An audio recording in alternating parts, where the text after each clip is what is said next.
Hello, I'm Stanley Pacion, and I'd like to read a poem for you called Were I Born Perfect?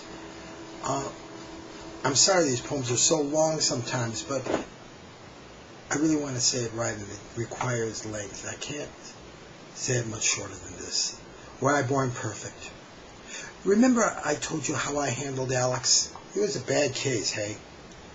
What with his doing 8 bags of dust at a time, and then visiting local bars so sick, upchucking right on the patrons' jackets while they sat there all innocent people on their stools or having a drink.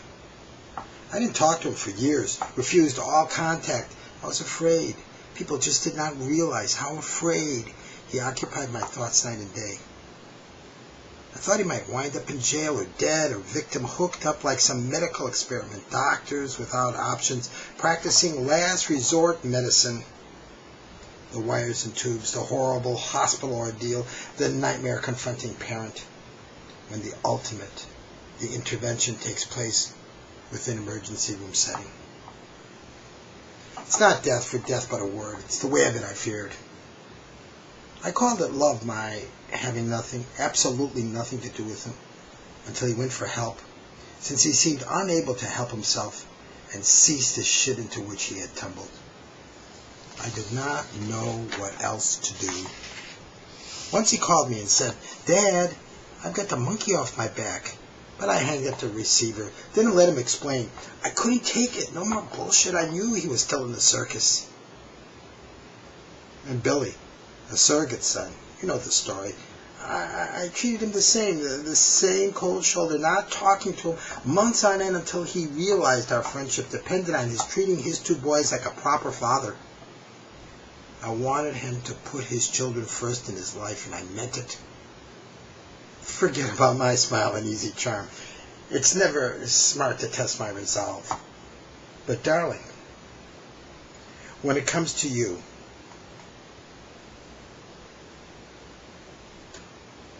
I find no form of human love prevails. No mere earthly style or mode of affection works. Oh, the poetry. Look to the poetry I write for you. My heart wells up, the warmest regard, right up to the breaking point.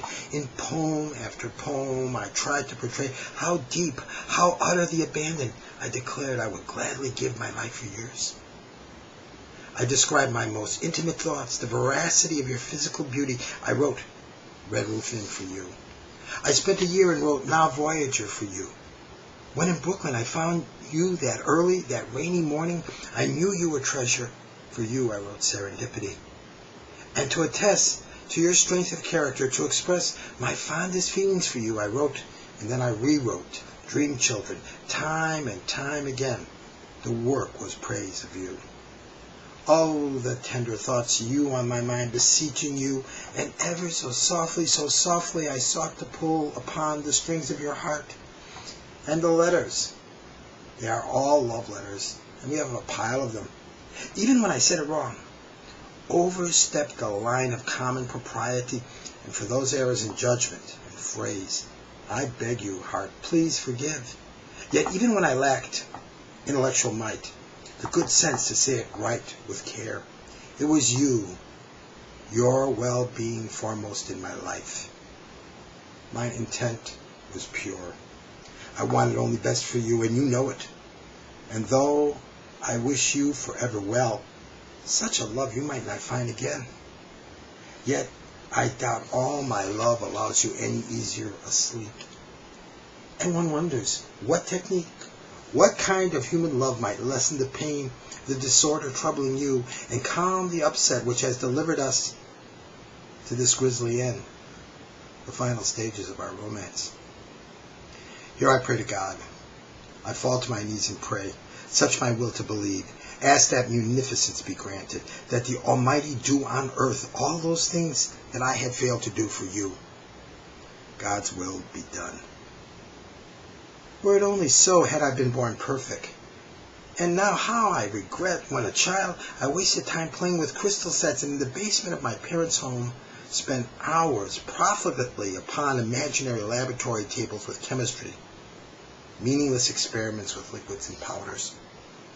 Were it only so, Had I been born perfect, a man truly capable of grand devotion, the kind of guy who might do you real good, I'd set about and practice the illusionist trade and train until I possessed every trick in the book. Then I could live within the mirror.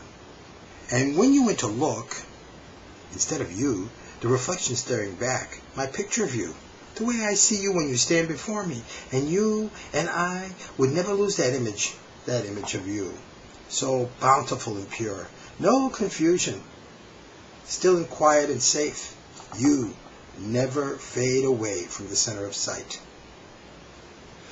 It would be light, love, and just approval, and it would be my voice ringing through the reflecting glass, your search at end, no more whisper of doubt, all courage, end to frailty, sadness no more. We would come to a world without poverty, and know only hugs, freedom, peace. Were it only so. Had I been born perfect, a man truly capable of grand devotion, the kind of guy who might do you real good, I'd set about and practice the illusionist trade and train until I possessed every trick in the book. Well, I hope you folks liked it. Thank you very much. Good night.